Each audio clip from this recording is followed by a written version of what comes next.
dans cette série, comme dans d'autres séries, ça s'aime pas du tout. Hein. Là, les chants Fuck Bronson qu'il y a eu à Détroit, là, c'est ça qui est bien aussi. C'est que moi, là, j'ai qu'une envie, c'est qu'on retourne à Détroit pour un match 6 potentiel. Et qu'on est en... comme ça, ouais. Ah bah oui. Je pense qu'on va pouvoir commencer à aller sur les... sur les séries. On commence par quoi? Cleveland, Miami? Ouais, un 8.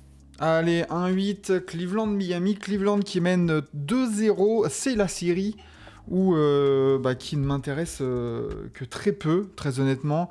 Même Memphis OKC m'intéresse plus parce que déjà c'est divertissant parce qu'il y a des gros écarts, on va dire. Mais j'ai l'impression, donc j'ai regardé quand même quelques highlights évidemment. J'ai pas regardé de match en entier, mais les highlights et tout. Mais j'ai l'impression, et dis-moi si je me trompe, dites-moi si je me trompe aussi dans le chat. J'ai l'impression que Cleveland avance à son aise, à son rythme, et que Miami oppose une résistance, mais sans non plus que ça puisse aller très loin, quoi. Non, ouais, on voit qu'il y a, comme mine de rien, une classe d'écart entre les deux équipes. On rappelle Cleveland donc, qui finit premier à l'Est et Miami qui finit 8ème en sortant du play-in. Miami a montré de bonnes choses, mine de rien, tu vois, dans ces 2 premiers matchs. Où Cleveland, je pense aussi, tout performe un poil, peut-être. Je pense notamment défensivement. Où, je sais plus, mais je crois que ça prend en moyenne 110 points sur les 2 matchs, tu vois, face au Heat. Bon. Mais surtout, tu t'es fait une belle peur au Game 2. Tu mènes en moyenne de 17 à 20 points. Et fin de 3ème, début 4ème, tu as un petit push du 8 où tu sens vraiment que c'est leur chance et qu'ils sont en train de la saisir. Et heureusement pour Cleveland, ils ont ce profil de joueurs capables de mettre des paniers quand ton équipe en a besoin et qu'elle commence à douter. Je parle bien évidemment de Donovan Mitchell qui a inscrit 17 points, si je te dis pas de bêtises, dans le 4ème quart-temps dans le Game 2. Donc vraiment ce gars capable de mettre des paniers, de rassurer une équipe dans les moments chauds. Bon, on le sait, de toute façon que Donovan Mitchell, c'est un joueur clutch capable de prendre bien feu. Mais voilà, ouais, Cleveland... Oui, tu vois, ça restait un match où, si je te dis pas de bêtises, il a 14 points sur les 3 premiers quart-temps.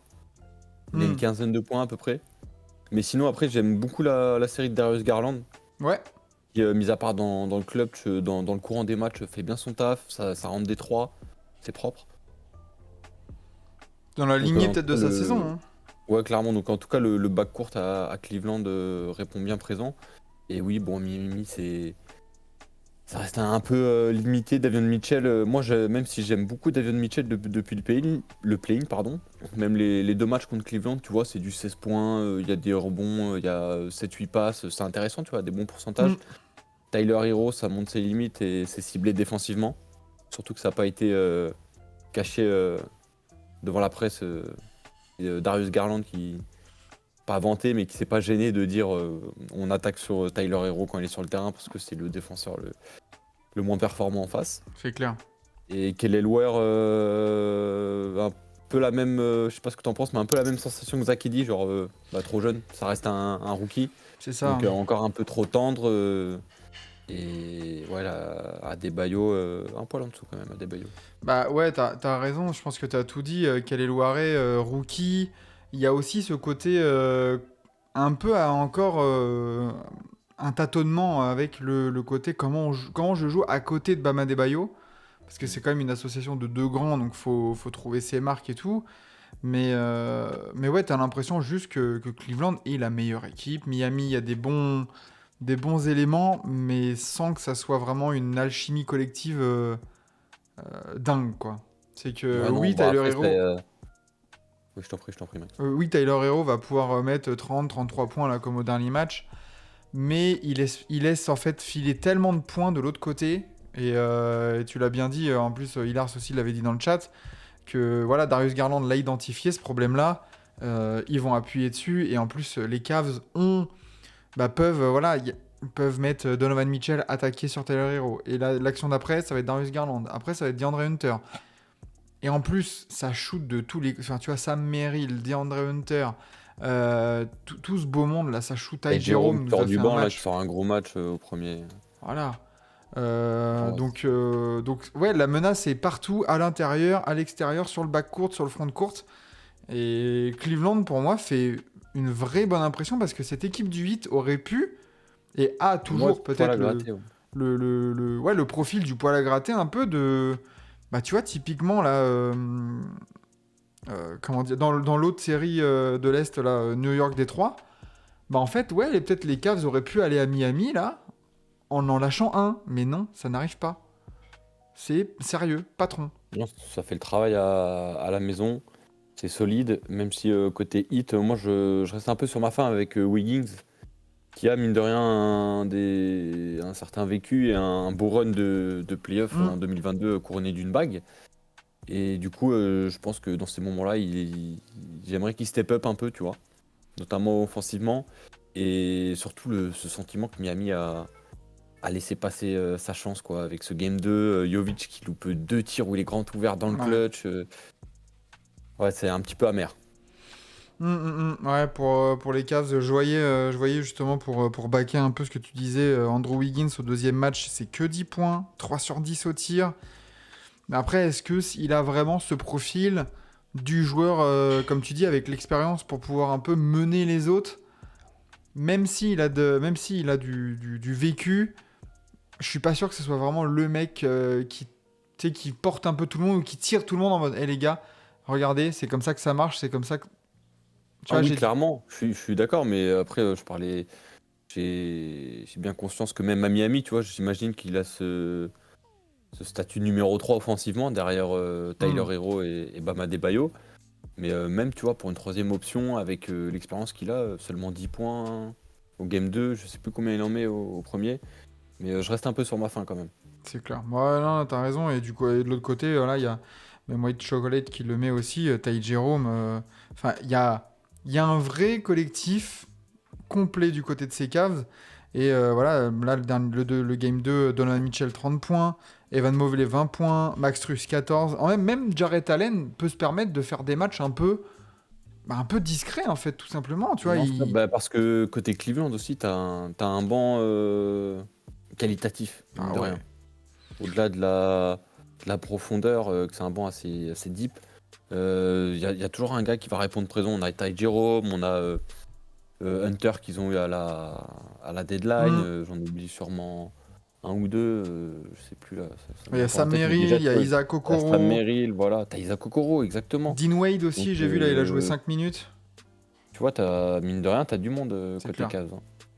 Donc non, non, c'est solide. Et j'ai envie de faire un petit parallèle là aussi avec le 2-7 parce que en vrai, la série entre Cleveland et Miami ressemble beaucoup dans le côté contrôle à la série entre Boston et Orlando. C'est que on ne voit pas Orlando avoir les armes, ne serait-ce que là pour en prendre que un, quoi. Alors après, c'est peut-être jouable, mais on sent vraiment que Boston est, je dirais pas forcément en maîtrise, tu vois, mais au moins en réaction. C'est-à-dire que les 2 premières mi-temps, ils sont un peu service minimum. Bah, t'arrives à la mi-temps, au final, t'as pas réussi à faire d'écart, ou du moins à le maintenir. Je pense notamment au game 1 ou au début du deuxième, t'arrives à faire un écart avec l'entrée de Pritchard, où t'es à Mm. plus 12, plus 13, et au final, tu te retrouves mené, je crois, à la mi-temps, si je te dis pas de bêtises. Mais t'arrives à avoir cette réaction et ce step-up, notamment défensivement, où bah là, Boston nous rappelle pourquoi c'est une équipe qui peut faire très peur en playoff. Parce que défensivement, c'est monstrueux. C'est Ça ça. défend sur les 5 postes. Donc non, c'est très très fort. Moi, je sais que notamment, tu vois, lors du game 1, le troisième quart, là, défensivement, ce qui montre, un peu en plus, cet talent de Jrue Holiday, notamment, qui fait des stops, il colle des 3 en début du troisième Façon, quart dans le game 1, c'était assez impressionnant. de toute façon, ce genre d'action, comme tu dis, voilà, de faire des stops, de coller un 3, tu me dis que c'est Drew Holiday, Al Horford, Derrick White, Jalen Brown ou quoi qui le font, je te dis oui. Donc ils ont tellement des possibilités de mettre des runs et d'emmerder tout le monde, défensivement et offensivement, qu'ils peuvent se permettre limite la Boston. J'ai l'impression qu'ils jouent un peu en mode c'est l'échauffement pour eux là. Ouais, c'est ça, et surtout qu'il y a une petite alerte du côté de Tatum au Mm. poignet.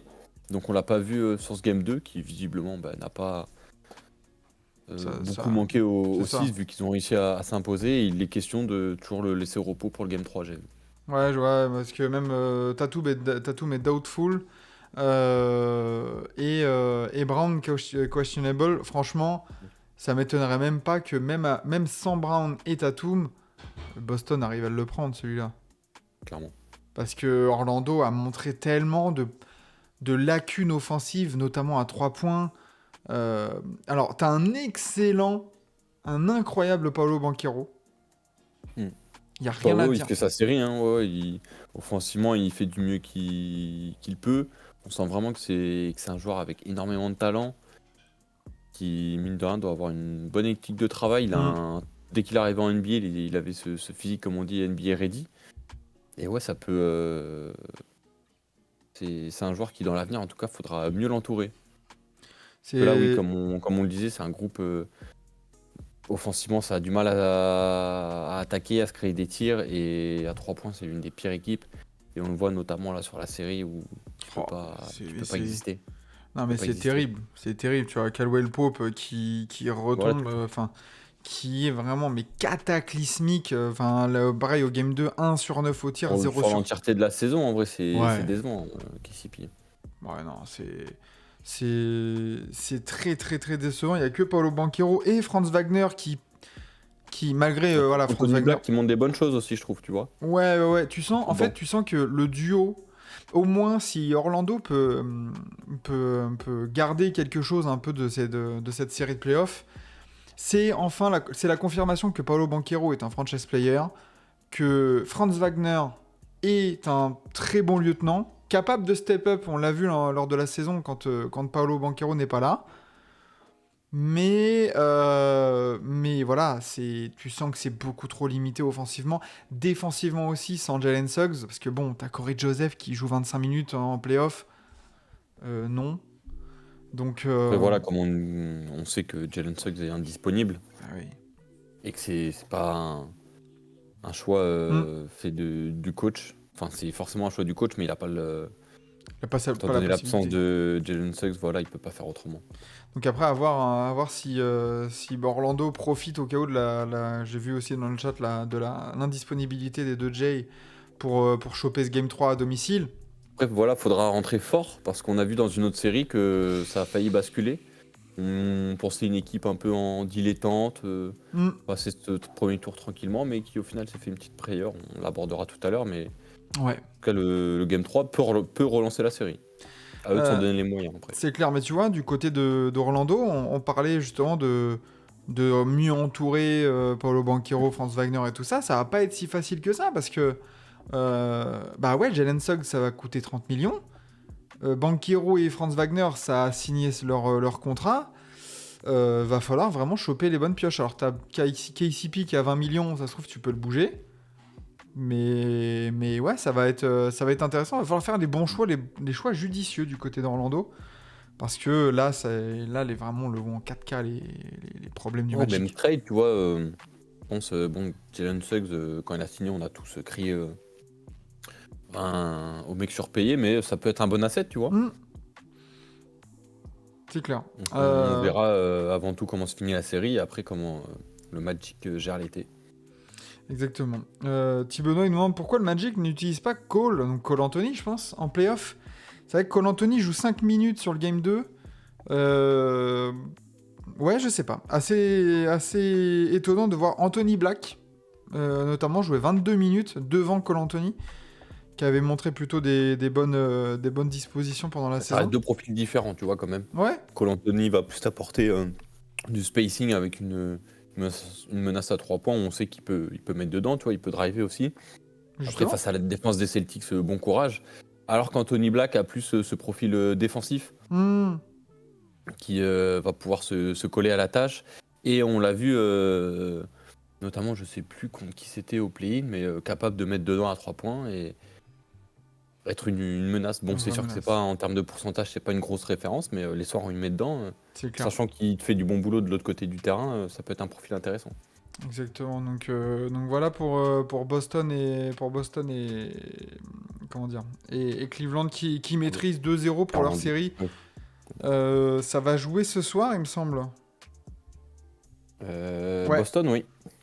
Boston, ouais, à Boston-Orlando, 1h. c'est ça. Donc on aura un œil là-dessus, on pourra peut-être le débriefer demain. Trop d'Anthony, on s'y perd. Ouais, non, mais c'est pas grave. Cole Anthony, on est là. On comprend, on se comprend. Ouais, Boston, pire défense pour des petits comme Cole Anthony. Oui, c'est ça. Après, faut aussi peut-être les mettre en difficulté, la défense de Boston, parce que forcément, si tu lui as mis du Gary Harris ou du KCP qui met pas un pied devant l'autre, bon bah enfin limite au niveau de la défense de Boston, t'as même pas besoin d'être vraiment concentré. Tu fais le service minimum et ça va quoi. Faut peut-être un peu les bouger aussi, hein.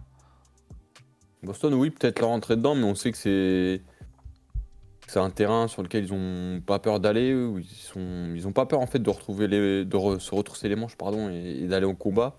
Mais non, c'est juste que Boston est une équipe à l'heure actuelle beaucoup mieux construite et plus cohérente que le Magic.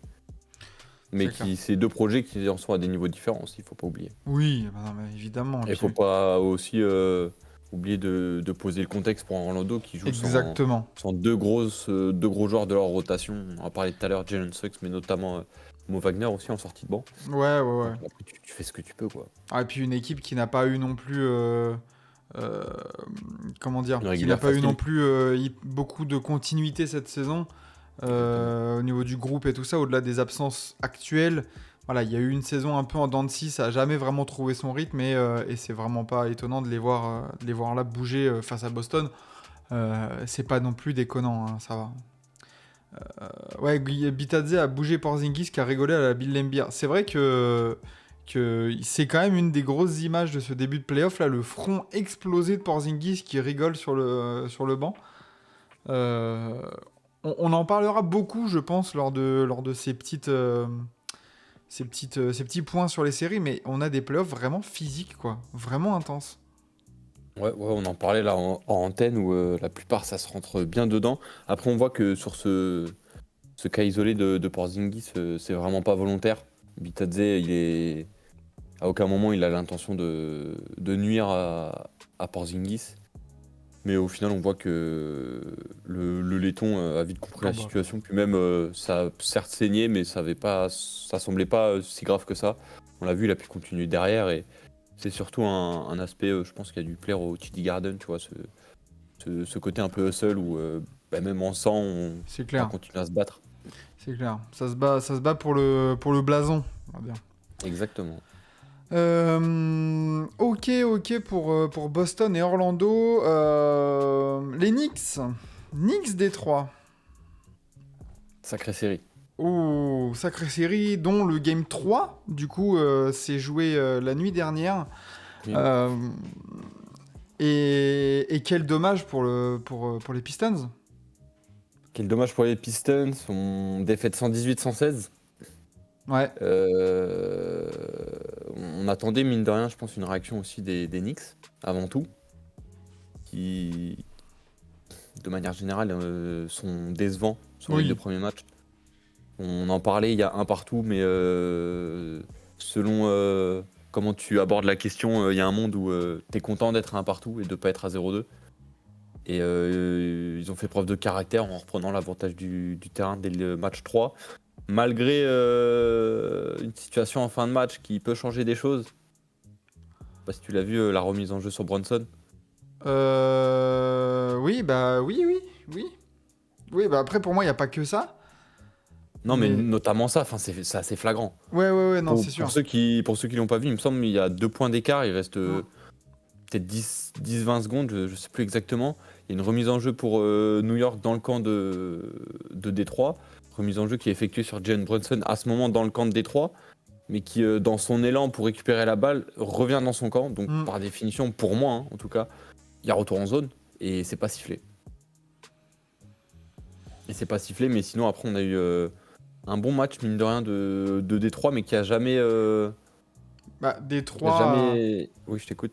Vas-y. Détroit a fait un bon match, comme tu dis, mais j'ai l'impression que l'a perdu bêtement ce match-là, en fait. L'a perdu sur des petits détails, tu vois, genre de la concentration au rebond où tu vas pas le choper et là, t'as un petit Josh Hart qui s'infiltre et puis là, ça donne une deuxième chance. Sur des shoots ouverts qui ont été totalement loupés. Je pense à les shoots de... Voilà, il y a eu du Malik Beasley. Il y a eu... Cade a fait un excellent match, mais... Qui est très fort encore. Mais il y a eu pas mal de shoots ouverts comme ça de loupés. Et c'est dommage. Et il y a encore eu ce run, comme il y avait eu au Game 1, où ils l'ont perdu là-dessus, Détroit, sur ce fameux run de 21-0. Là, il n'y a pas eu un 21-0. Mais il y a eu plusieurs runs où les Pistons ont commencé à jouer n'importe comment à l'envers. Et j'ai l'impression, Ouais. j'ai l'impression que les 2 matchs qu'ils perdent, bah, c'est des matchs perdus à la jeunesse, à l'inexpérience. Voilà, une mauvaise gestion des émotions et du match, quoi. Ouais, c'est ça, tu l'as dit, émotion, l'importance des détails. Après, faut pas oublier que c'est un groupe des Pistons généralement assez jeunes. La plupart qui découvrent leur premier playoff, on sait que les cadres qui sont fait venir cet été, les cadres slash vétérans surtout. On pense à du Tim Hardaway, du Malik Beasley, Tobias Harris. Ouais. Et je me souviens que c'était le compte Pistons FR avec qui j'ai pu discuter rapidement sur Twitter, qui me disait que, tu vois, que ce sont des joueurs qui généralement en playoff s'effacent un petit peu ou sont un peu en dessous de leur standard. Et peut-être que ça se fait ressentir, je pense notamment à un Tobias Harris, tu vois, qui était discret. Tobias Harris, hier, Marc Merguez, il le dit, hein, j'allais le dire aussi, hier, il passe totalement à travers. Je crois qu'il met ses premiers points juste à 3 minutes de la fin. Il prend des fautes rapidement, bêtes. C'est pas normal. Loin. Pour un joueur de son calibre, c'est pas normal. Exactement, alors que les 2 premiers matchs qu'il avait fait montraient justement un côté patron, un côté comment dire, vétéran, suivez-moi, quoi, que ça soit dans le scoring lors du Game 1. Vétéran et fiable. Fiable, voilà, exactement. Capable de défendre et de prendre des rebonds et de scorer quand il fallait. Mais là, hier, force est de constater que c'était pas du tout le cas. Heureusement pour Détroit, tu as pu compter sur un Dennis Schroeder incroyable. Vraiment en sortie de banc. Voilà. Un Cade, encore une fois, très très très très bon, Cade Cunningham. Tu vois, je parlais de Paolo Banchero du côté du Magic. Ça y est, ok, vrai franchise player. C'est bon, Cade Cunningham, on a compris. Ouais. C'est bon. Ouais. Il y a eu un match d'adaptation où encore il a été trap et même à ce match-là, tu vois, il a su trouver des solutions qui sont différentes du scoring.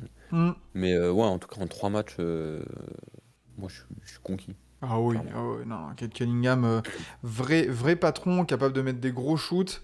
Je voyais aussi qu'il y a Jalen Duren qui a fait un bon match, certes, malgré des erreurs un peu bêtes, tu vois. Jalen Duren qui... Mais ça après, erreur d'arbitrage aussi, je trouve, enfin erreur de coaching, pardon. La remise en jeu qu'il fait à la toute fin, là, il reste 3 secondes. Il t'envoie un parpaing, mais à 5 mètres de Cade Cunningham.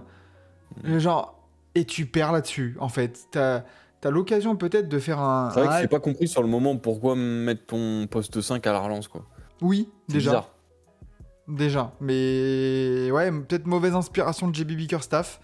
Ouais, ou alors que peut-être qu'à ce moment-là, fallait mettre un gros 3, tu vois, et qu'il a voulu mettre toutes ses chances de son côté.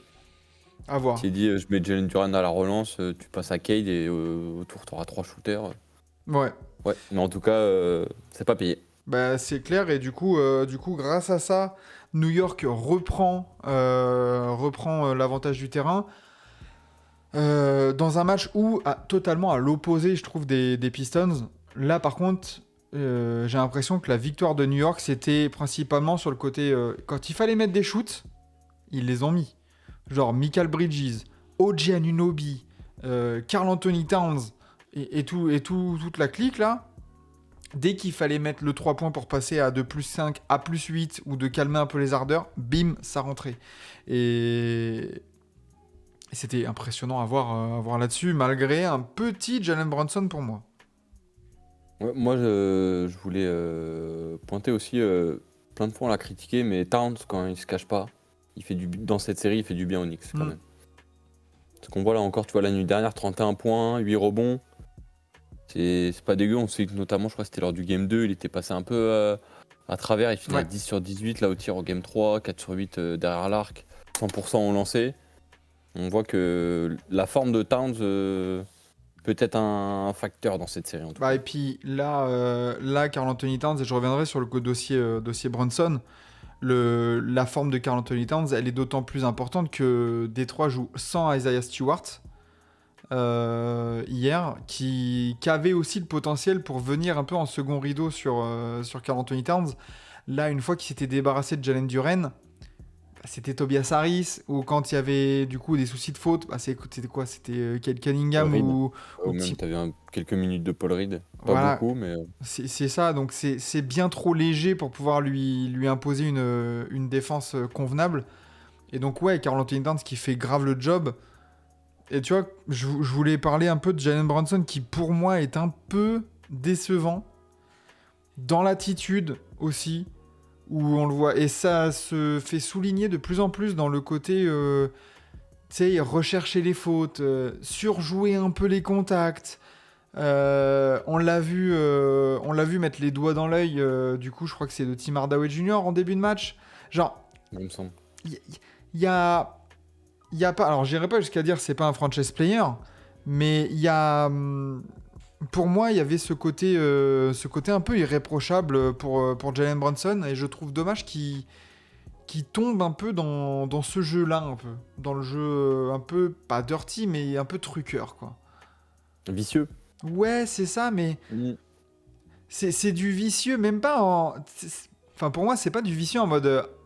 ah, le bâtard, tu vois. Genre, tu sais, tu regardes l'action, tu fais... Ouais. ah, il est fort, tu vois. Ouais, j'entends. Mais moi, je me souviens d'un truc qui m'avait un petit peu choqué, je crois que c'était lors du Game 1, c'est que je l'avais vu à 2-3 reprises faire la même action où c'est à 3, il réussit à créer l'espace, il feinte, donc forcément le défenseur mort.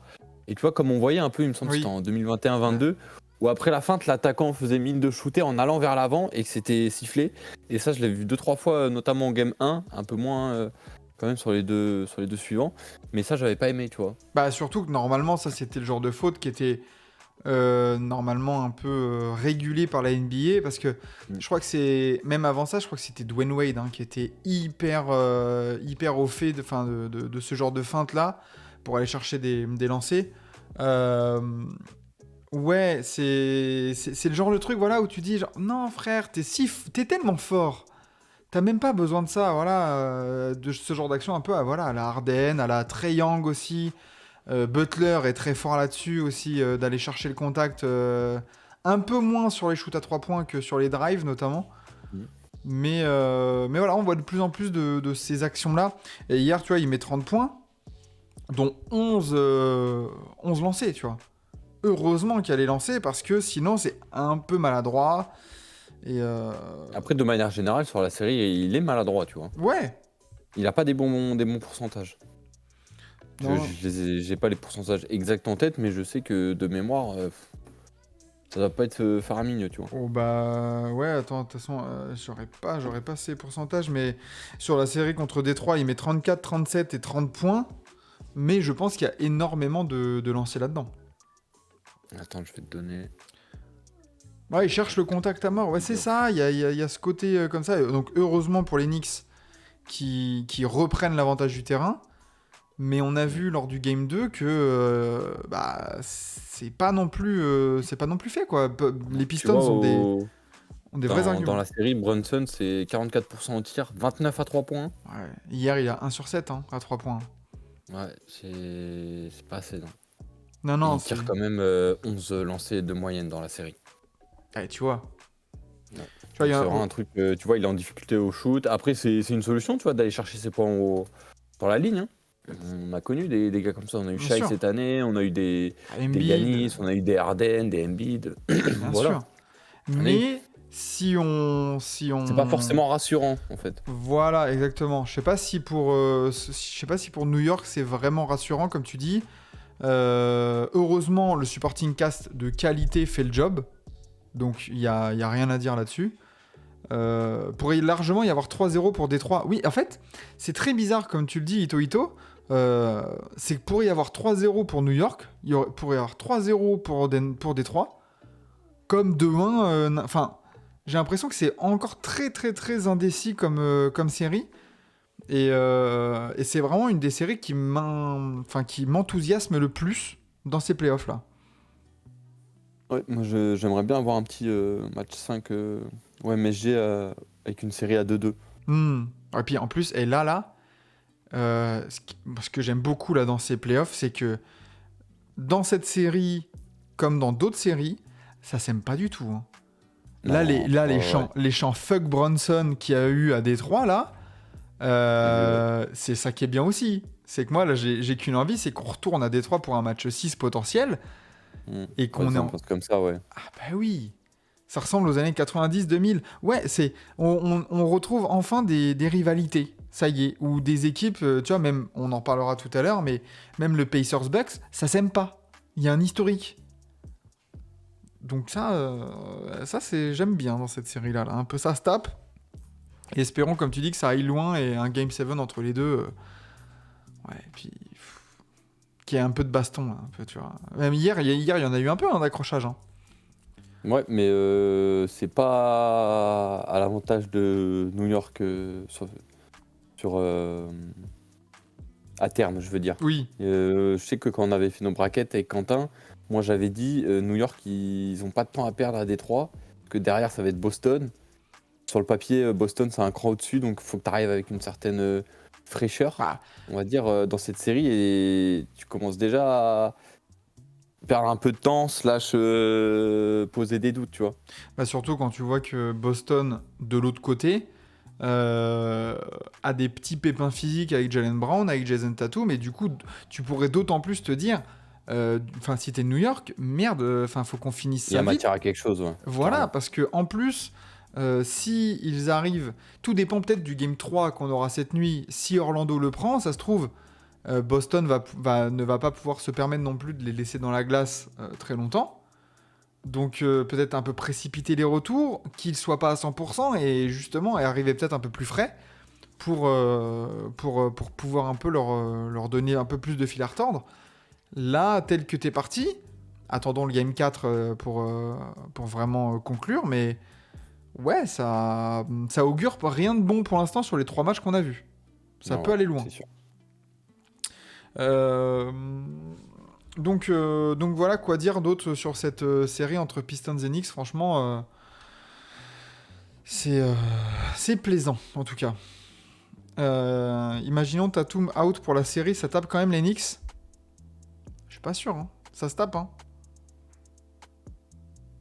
Je trouve que Boston, en fait, les soirs où ils rentrent pas dedans, ou alors s'ils sont un peu en deçà, on l'a vu notamment face au Magic, défensivement ça step up, et à partir de là un peu, j'ai l'impression que c'est cet effet domino où ça déclenche tout derrière. Si ta base en fait c'est une grosse défense et que tu arrives à t'appuyer là-dessus, que tu arrives à retrouver cette capacité à pouvoir faire des stops et à la limite écœurer ton adversaire, offensivement derrière, déjà ça va t'offrir plein de contre-attaques du jeu en transition, et ça va redonner confiance à tes joueurs, et on sait qu'après, une fois que Boston commence à mettre dedans au tir, c'est injouable.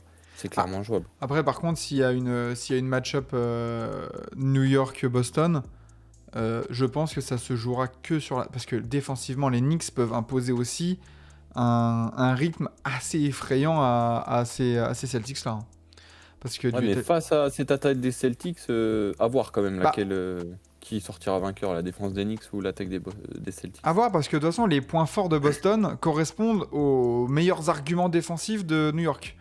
Donc, en fait, c'est là que ça se jouerait au cas où. C'est est-ce que Michael Bridges, OJ Anunoby, Josh Hart et même Brunson, qui n'est pas capable de faire des efforts, est-ce que c'est capable de step up et d'être vraiment focus pendant toute la série pour faire chier ces Celtics-là mais bon, là on part sur des previews de demi-finale de conf, mais voilà, ça pourrait s'équilibrer, surtout en cas d'absence de Jason Tatum, qui lui propose quand même un peu plus de versatilité en attaque avec du mid-distance, avec des drives et tout ça, quoi.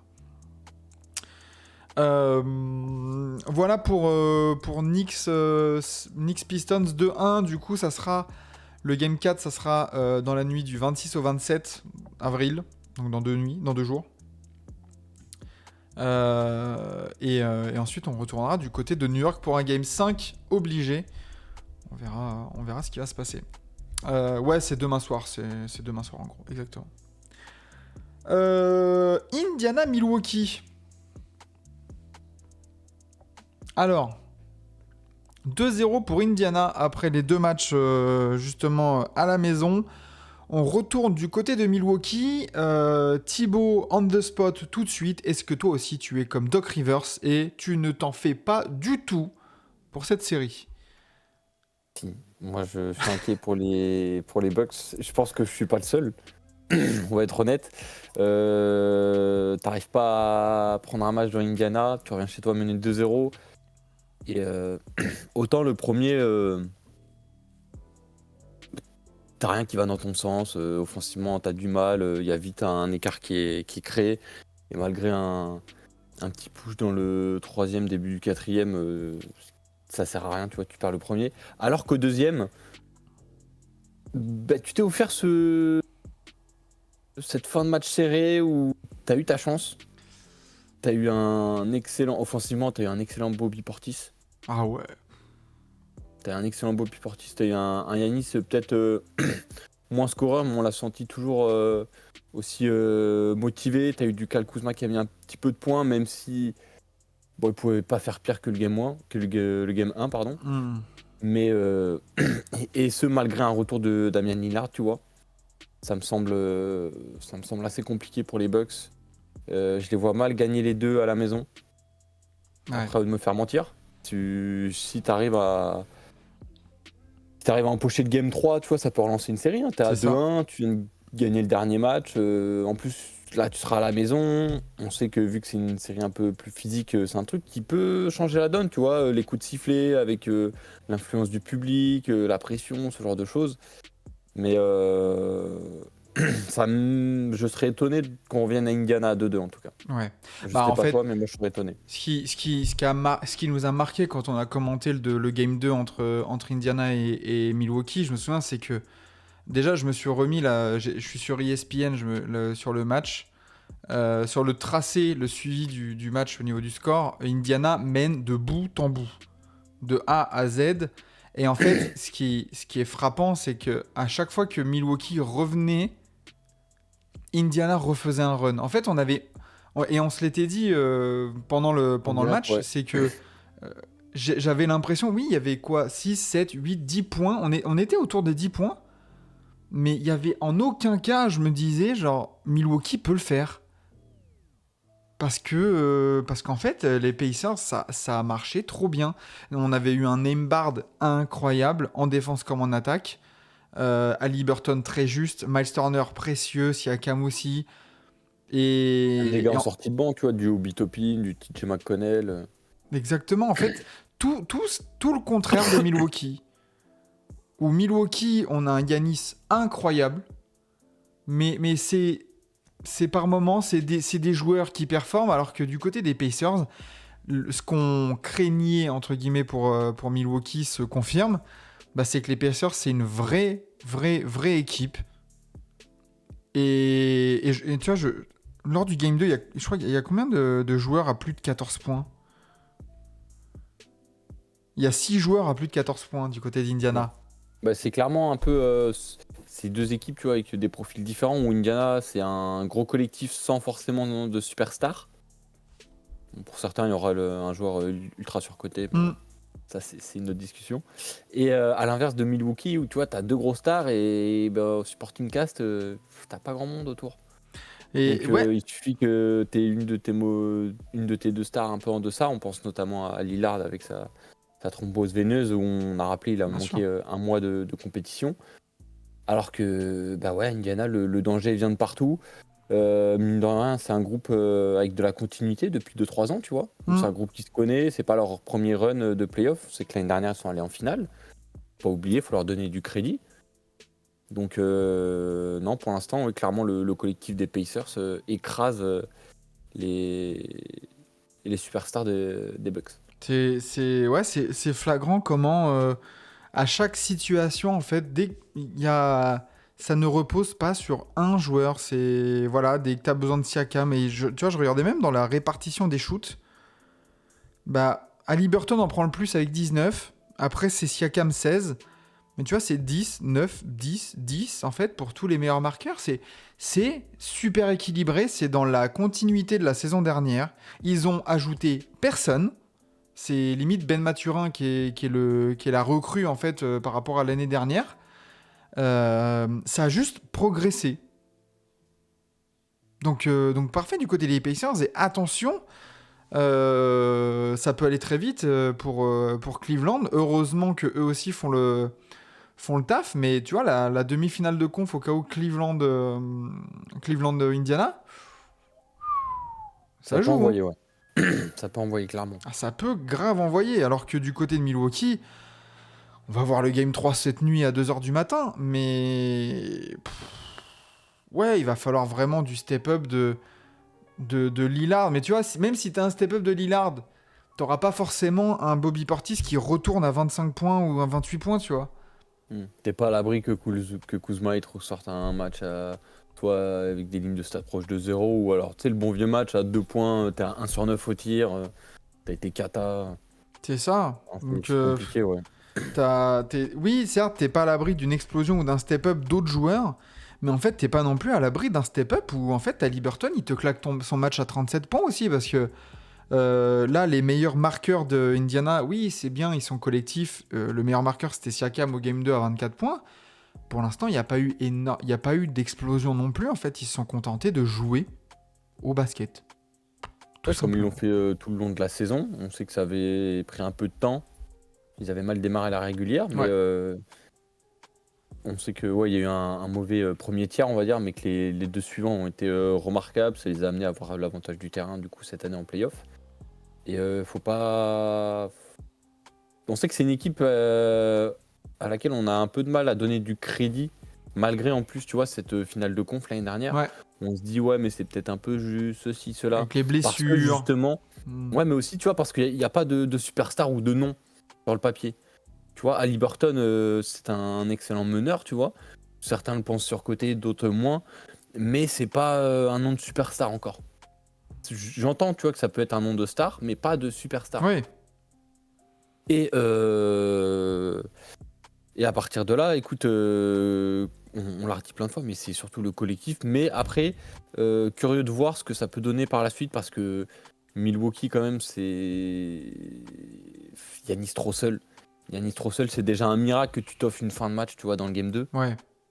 Bah Et parce j'y que pensais, tu. parce qu'on a parlé tout à l'heure, tu vois, mais dans des matchs serrés, Indiana, ils n'ont pas forcément ce gars, tu vois, qui Le a go-to cette guy. capacité, exactement, qui a cette capacité à te mettre des paniers quand on a besoin, sans forcément avoir de la création autour, ce genre de truc.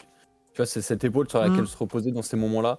Donc, pour l'instant, à ce stade de la compétition, ça se fait pas remarquer. Mais s'il y a demi-conf contre les Cavs, là, ça pourrait être Bah, ça sera un autre test, en tout cas, c'est clair. une bonne épine dans le pied, en tout cas, côté Pacers. C'est clair. Ouais, à 4-0, les Bucks virent leur GM qui viennent de renouveler. Bah, on en a parlé tout à l'heure, mais bon, on verra que s'il y a 4-0. Là, ça retourne du côté de Milwaukee. Euh, est-ce que Doc Rivers a vraiment des solutions, en fait?